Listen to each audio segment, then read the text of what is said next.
LCarnes, who is the Professor of Education Administration at Tennessee State University.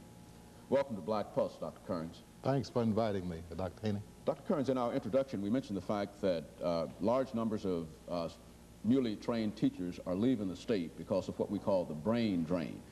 Perhaps you would like to give us some idea of the number of minority teachers involved in teaching in the state of Tennessee. Well, yes, you see, up until a few years ago, in teaching, there was no great future because we had a surplus of teachers. So many people, as they got their mind set, they planned to do some other things. Additionally, there were many alternative things for a person who was in college to prepare for.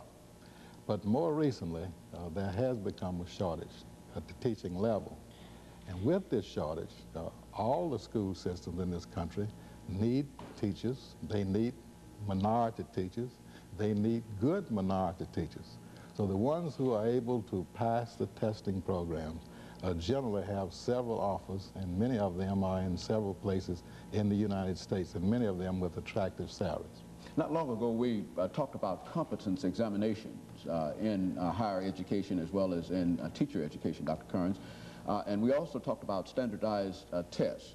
Perhaps you'd like to give us some idea as to the impact that competence examinations and standardized tests might have on the number of teachers that we're now getting. Yes. Additionally, with the testing program, and we have two sets in place in Tennessee. One is called the PPST. Now, this one is a test of basic skills. It involves math, it involves reading, it involves writing. And you have to pass that test before you are admitted to the teacher education program. Now, these tests are generally given on the college level, Yes, these tests are given during the first 2 years of a student's college experience. And they should be given at that point. Now, if a person has not had them by that time, that person can take that test at some time subsequent. In fact, sometimes now we have people who have a degree who are coming back to get certification, which involves their taking this PPST in order to begin the teacher certification program. Now, what does that PPST stand for? I mean, that is a preparation that you have to show. You have to show that you have made some preparation, you see, for teaching. It involves preparation in mathematics, that you've been able to do certain things in mathematics. It involves preparation in English, that you've been able to read with clarity and understanding, and that you've been able to learn how to write other people's, to read other people's writing and understand other people's writing. Now, what impact has this new test had on the availability of teachers? It has reduced it. You see, it has further reduced what already was a scarce number, you see, because this is something that has been put in place. Say we had X number, say we had 100 students who had some notion of going into teaching. But in order to follow through on that desire to be a teacher now, you have to come in and pass this PPST before you ever get into the program. Now, we recognize, as you've indicated, that there's a shortage in terms of teachers throughout, not only among minority teachers, but also among majority teachers as well. Yes. But now, what are we doing in terms of meeting the shortage? I think that this is the baby boom generation, and this next generation might be the baby bust generation, which means that there will be a deficit in terms of teachers. What are we doing to meet that shortage? Well, we're trying to encourage people who are maybe quite not decided that they want to be a teacher. For instance, a student might be coming to college, for instance, a young lady who might intend to go into medicine.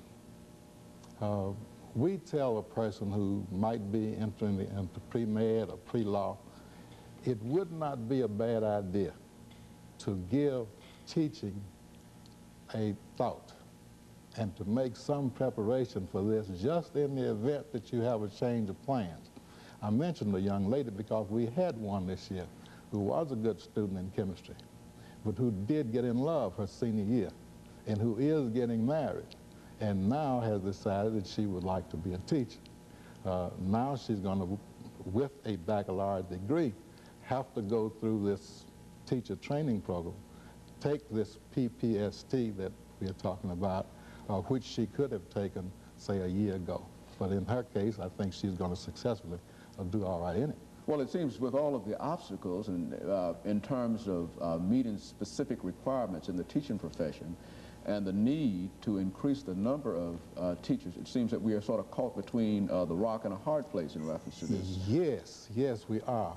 The state legislatures throughout the country were very mindful of the need to improve the teaching image. And just at the time that they were pushing for this improvement, which put into place these tests.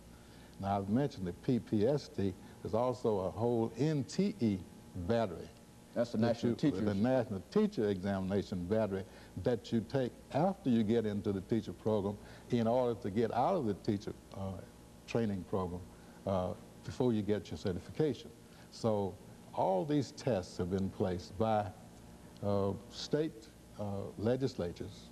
They've been urged by state legislatures and placed into operation to guarantee that we have a superior teacher at work in each classroom in this country.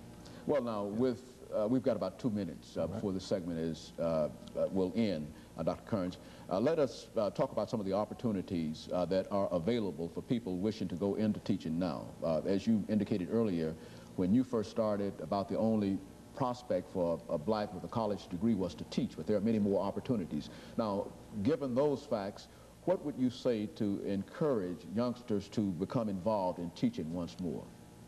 I would say to them that it is a profession that offers a great deal of satisfaction. To be able to see other people grow, to be able to be a part of that growth is, to me, a great pleasure that takes place for people. To see them come in not knowing how to do things that require mental dexterity and then leave knowing how to do that kind of thing. And later on, in later years, seeing them in the professions is, to me, a very great reward. Very well. And we're going to have to end this section, Dr. Carnes, but let me thank you for coming by and talking with us about this very important subject. We'll be back following this commercial break. Thanks for inviting me.